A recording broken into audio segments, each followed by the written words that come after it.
How's it going, guys? This is the Z Garage and I'm Josh. And if you remember last week, we went ahead and worked on the wiring harness in the Z. I'm actually in the middle of that project right now, and I got a little bit anxious and kind of jumped the gun on this week's video, which is working on the engine. I think you guys can see it back here. And basically, I finally brought it over to my new house here, where we can go ahead and work on it in the garage. So I've already started getting it torn down, kind of dusting it off because it was kind of a little dusty. And there are some really, really cool things here coming up for it. I don't know how much we're going to get into it in this video, but I have some really cool parts that we're going to go ahead and put on it, and I'm really looking forward to it. So the next couple episodes should be jam-packed with some really nice juicy content. I'm really looking forward to it because this is really cool. I'm super happy with how this is turning out. It's not quite a spared no expense build, but it is like attainable dream parts build, and I am super, super happy with that. So I'm really looking forward to it, guys. Let's go ahead and jump in, see what it looks like, and go from there. All right, guys, so here is our Z's engine in all of its glory. It did come to me with a lot more stuff on it. I actually kind of jumped the gun and started taking a bunch of this stuff off. So you can see we've got the old engine loom right there. We've got the upper intake manifold. There are some coils back behind it. And I think that's pretty much it. I've got a bunch of other stuff that I brought over too, so I'm super happy with that, super happy about it. But let's go ahead and jump into it. So right now, I'm just tearing it down because we need to do a few things to get it ready. Basically, that's going to be valve covers need to come off and get painted. You can see they're just, you know, gross, nasty. I was using these tabs here for holding the coils. I'm going to be changing up my coil setup. So I don't need these anymore. And I would kind of like to not have them on these valve covers if I can. Same with that bracket thing right there. So I don't know if I'm just going to cut this off and then maybe grind it down. We're going to figure it out. We're going to see what we're going to do here.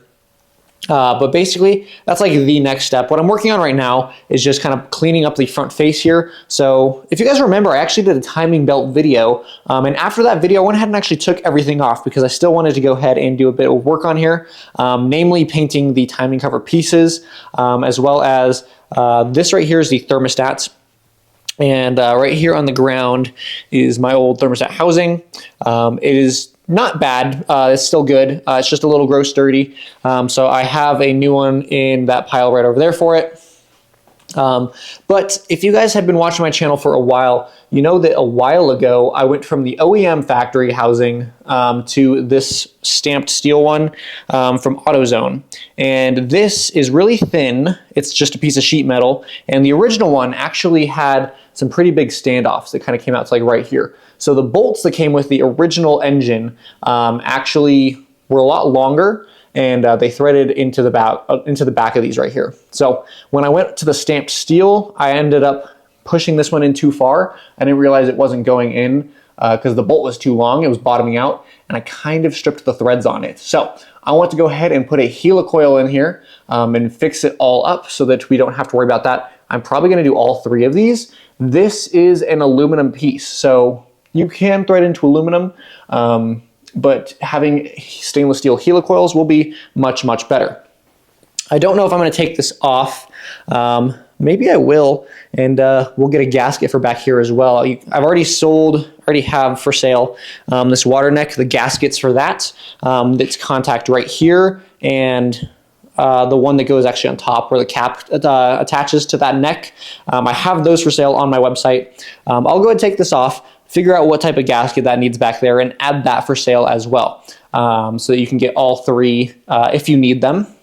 They're these really cool high temperature orange gaskets that look really neat. So we're going to fix that up. I think that's pretty much the only thing that we need to do here on the front. I'm going to go ahead and change out the crank seal. I changed these ones out a little bit ago, but I really want to replace that one. I think that would be a good one to do, just preventative maintenance wise. I think that is pretty much it for the front of the engine. When we come around here, so we have this port right here for coolant, and it goes around to this side. I'm going to convert those to the turbo coolant feed lines. So we're going to go ahead and run some new hose over to here. I'm going to mock up my turbo at some point here, get the coolant feed coming in and then back out into it here. We'll go ahead and run the oil line down there. The feed, if you remember, is that guy right there. I have it capped off just for now. So we'll get the feed plugged in properly and the drain plugged in properly. I have gone back and forth on these injectors. These are 550 cc, if you remember. I can definitely crank the pressure up and get obviously more out of them. And I just don't know what my power goals are right now. I'm at a stage where I could do about 400 horsepower pretty easily. But that would be pretty much the limit of my injectors and the limit of my clutch. So if I wanted to go higher than that, especially if I wanted to run E85, I would need bigger injectors and probably a stronger clutch. So I haven't decided on that yet. We're gonna go ahead and figure that out. But that's gonna be here in the future. So I'm gonna go ahead and work on all of this stuff here. I don't know how much I'm gonna show you guys. I'm just literally tearing stuff off and putting it on. But let's go ahead. I wanna go over some of these parts that I have real quick. So we have a power steering rebuild. I want to go ahead and rebuild that because it's a little leaky, not too bad. Obviously, some of the crank seals, valve cover gaskets. We have an oil pan gasket. I probably will put that on just since it's easy right now out of the car. And then underneath here is the upper intake plenum gasket that's upside down. And then these pieces here, I don't remember if I showed you guys previously or not. But these are bulkhead fittings. They look like this. And the plan for these valve covers is to cut off this like crushed nub that is on my valve cover currently. Just so everybody's aware, I did not do that. That's how it came to me when I got my car. And I'm gonna cut that off and then possibly size the hole a little bit bigger for this. And then we can go ahead and run some really nice AN fitting lines for our PCV. So that'll be really, really cool. We'll do one on both sides. Looking forward to that. I think that's it, guys. I've got tons of parts around here. I don't know when I'm gonna fit them up, so let's go ahead. I'm gonna start working on all of this and we'll catch up after I start doing that. All right, guys, in case you are doing this on your own engine, there are two 12mm bolts that go through the top here, and then there's the piece right there. You have this long piece that goes all the way to the back, and it connects to this guy. It looks kind of something like, oh, I got, of course, the piece looks like this, and then that threaded hole right there is where that tube mounts to for bracing. So these all back here are 10mm. Everything in the front is a 12. But these all look to be paper gaskets, actually, not O-rings. So this right here is a gasket, and then this guy right here is a gasket as well. You can probably buy those new from Nissan. I'm gonna go ahead and see if I can find them because obviously I need them now. But while I'm here, I'm gonna go ahead and clean out the valley down there that likes to just build up a bunch of garbage. So yeah, that's looking pretty good. My cooling system has always had a significant amount of just crud and everything in it, if you can see that. So I'm gonna go ahead and clean this out while I can, just because while you're in there. And then we'll go ahead and put that back on. Nothing inherently wrong with that, of course. You just want to go ahead and clean it as best you can so it doesn't clog up the rest of the system. So I'm gonna go ahead and clean that up, and then I guess we'll move on to something else. All right, guys, so it's been a few days. I went ahead and got some gaskets for this. So here is the Nissan part number here that goes on the end of this tube. Sorry, let me get that for you guys there. And then I bought these you can get on Rock Auto. This square one, obviously, for that piece right there. And then obviously a thermostat gasket because I'm gonna need that as well. So that should be all the parts that we need. I didn't see this on Rock Auto, but Nissan still stocks it, so that's good. One thing I'm gonna go ahead and do real quick is, I don't know if I mentioned this already, I'm gonna helicoil these for the thermostat housing, just because this is an aluminum housing and I would feel much better with steel threads in there. So I'm gonna go ahead and do that, and then we can go ahead and set all this back together real quick. So that's gonna be good, and then we'll go ahead and start putting on some other really cool stuff. All right, guys, as you can see, we got this piece back on here. I have not torqued these two bolts yet, but we did get the new gasket in here. I just checked the factory service manual. This is 12 to 15 foot-pounds. This one here is also 12 to 15 foot-pounds. These specifications are under the factory service manual. If you go to the cooling and lubrication system, you'll be able to find these. Some of these other parts are in the engine mechanical section, so you just kind of got to look around. So I'm gonna go ahead and torque these up real quick, get this piece up here on as well. But this is looking really, really cool. I love this new thermostat housing, looks really nice. I don't know if this tab here has to go upwards or not. I know there's an indication marker on the original housing, but I don't know if this is supposed to be up or not on this. Doesn't really matter to me, I don't care. I did get helicoils in this piece here. Worked out really well, especially on this back piece here. I was able to go ahead and drill down far enough and tap far enough to go ahead and get the helicoil in. I'm just using, let me show you, I just have a big kit like this that has just a bunch of different metric taps. And I believe these are all usually the same length. So when you're using a helicoil, the minimum length that you want is the same diameter. So for an M8, which is what these are, you want 8 millimeters of length at least. And that's what we got here. So all of these are helicoiled, all 3 of these, and they look really, really good. Super happy with how that came out. So I'm gonna go ahead and torque this up, get the rest of the cooling on the front here, and then I'm gonna figure out what to do next.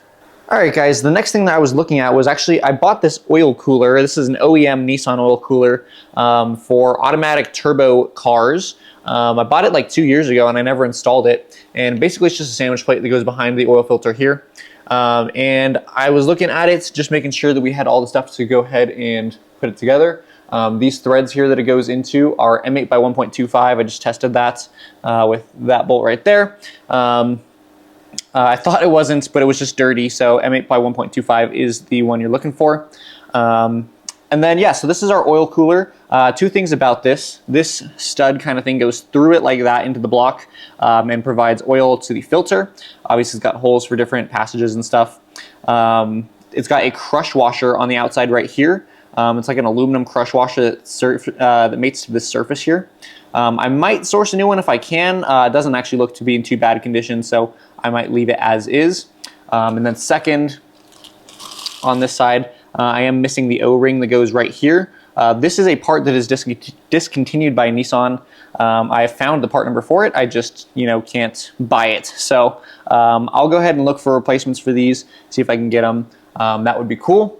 I realized I don't have my oil drip pan with me here, so I don't want to take this oil filter off yet. But I wanted to go ahead and just kind of look at this, make sure I had everything for when I do start to mount it.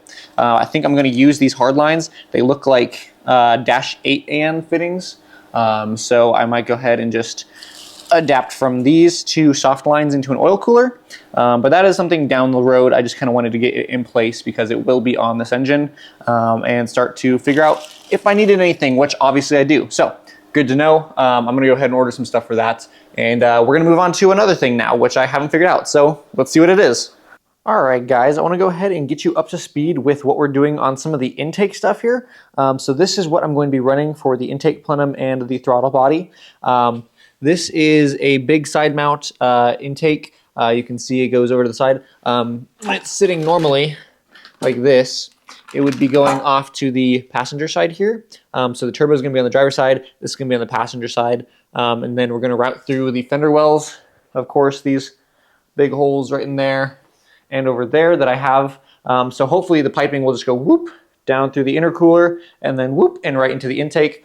Should really simplify the routing. I think it'll be really nice. We also have this piece here that goes on here. And these are going to be holding LS coils, which I'm super excited for, guys. I have a stack of stuff over here. If you don't know NGK, I love NGK. They have really, really good products. They just work so well.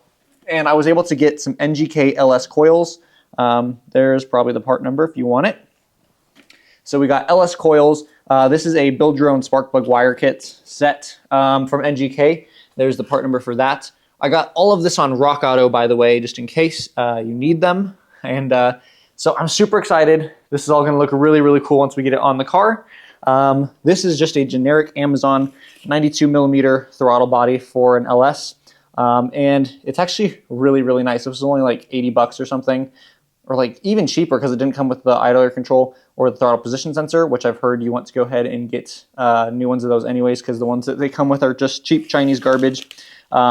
I got NGK for at least the sensor here. I think the idler control was SMP, which is still pretty good.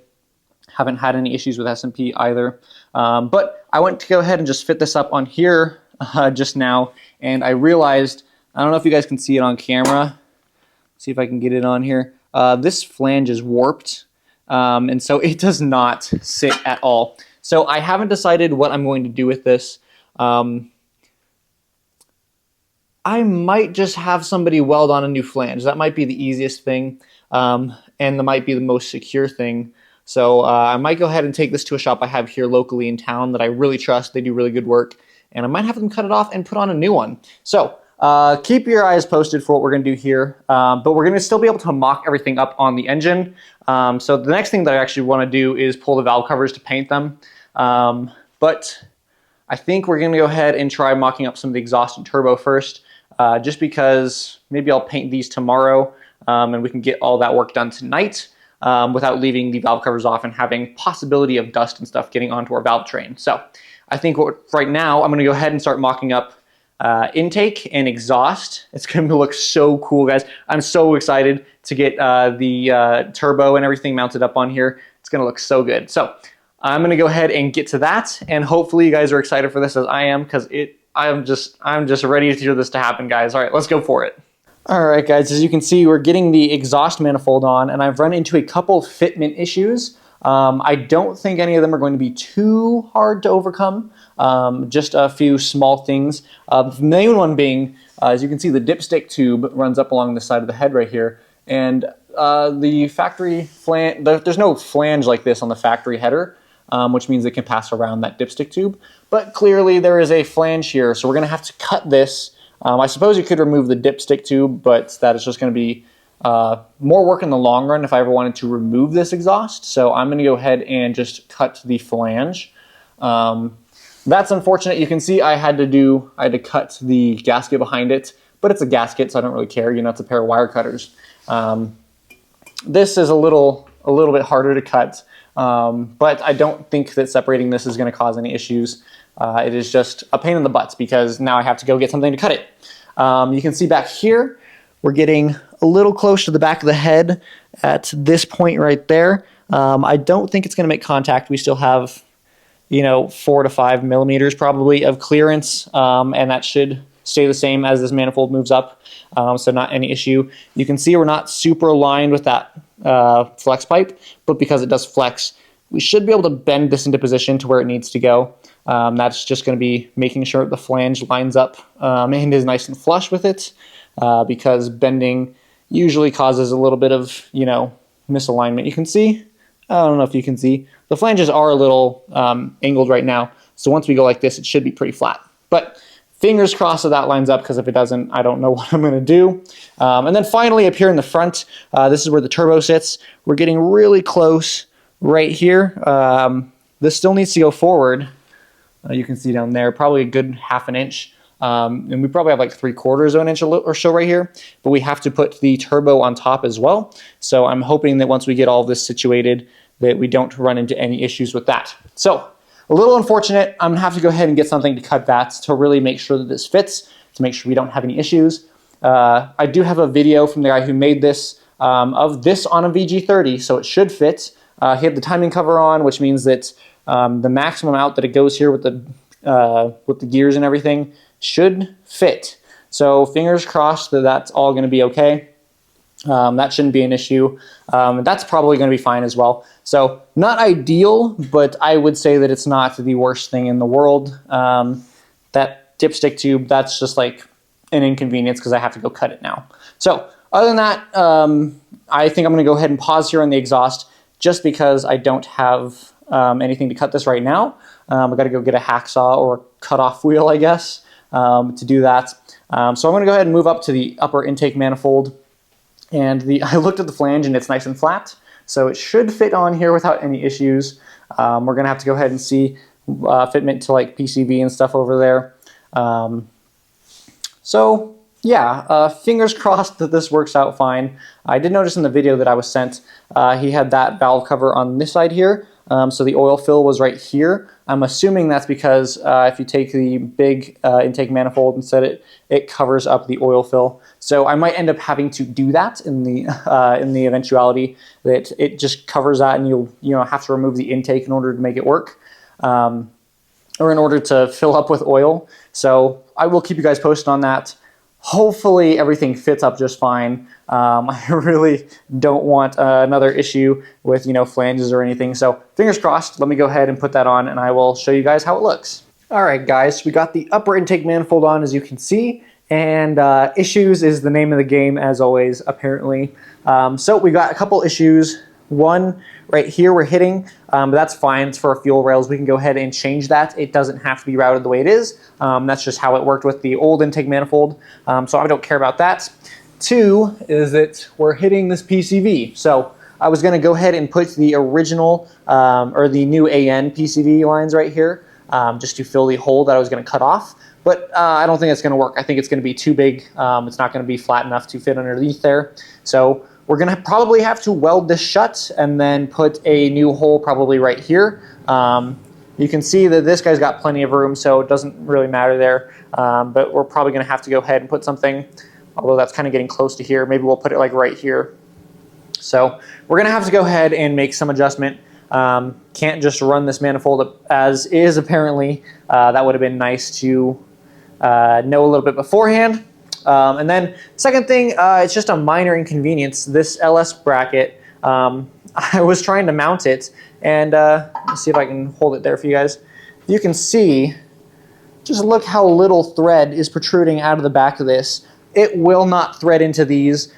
First of all, they're not perfectly planar with each other, so it kind of wants to bow up when you put one in. But the issue is that there's not enough thread to really grab anything. So I'm going to have to get longer hardware for this. These are countersunk bolts, so it's a little bit special. You can't really just go to the hardware store and get it. So I'm going to have to get longer bolts for this. Hopefully didn't cause any issues when I was trying to put it in here. Kind of pulled them out a little bit. So not great. Not great. Not great. I wish it would be just a little bit better, or at least a little more forthcoming on what is required to run these. So I'm not super happy, but also I'm pretty happy that we're making progress on the Z. I know that this is going to cause a little bit of a delay. I would have liked to have this kind of settled down so that I could go ahead and start doing all the piping and stuff, or at least routing some of the hoses, starting doing the ignition coils so that I can kind of route where those go. But those are going to take time to sort those out properly. So that's going to be where we end this week's episode, guys. Definitely not the best, but not the worst either. It's looking really good. We're going to have to go ahead and cut this flange off probably and get a new one welded on. But that could be fun. We can make like a little bracket right here that we can, have come off for the throttle cable to hold it. So that'll be really neat. It'll allow us to put our own little personal touch on this. So I'm excited, guys. I think the next week's episode, we're going to get some really cool progress done too. I'm excited how much we got done this week. I would have liked to get a little bit more, but obviously you can't win all of them. We're going to go ahead and probably do the timing belt next week because I just wanted to go ahead and get all this cooling done. I'm going to replace this belt. I have a silicone version of it, so we'll go ahead and put that on there. And then tidy up the front of the engine, maybe even mount to the new Titan alternator. I think that's 150 amps or something like that. Not that we're going to be using it, but if you're going to replace it, why not? Go for the big one. So I'm looking forward to it, guys. Fingers crossed next week goes a little bit smoother. But either way, I'm having fun just working on the Z again. So as always, guys, if you have any questions or comments, drop them down below and I will go ahead and answer them. And I will see you guys next week, and I hope you have a great week. So see you guys then.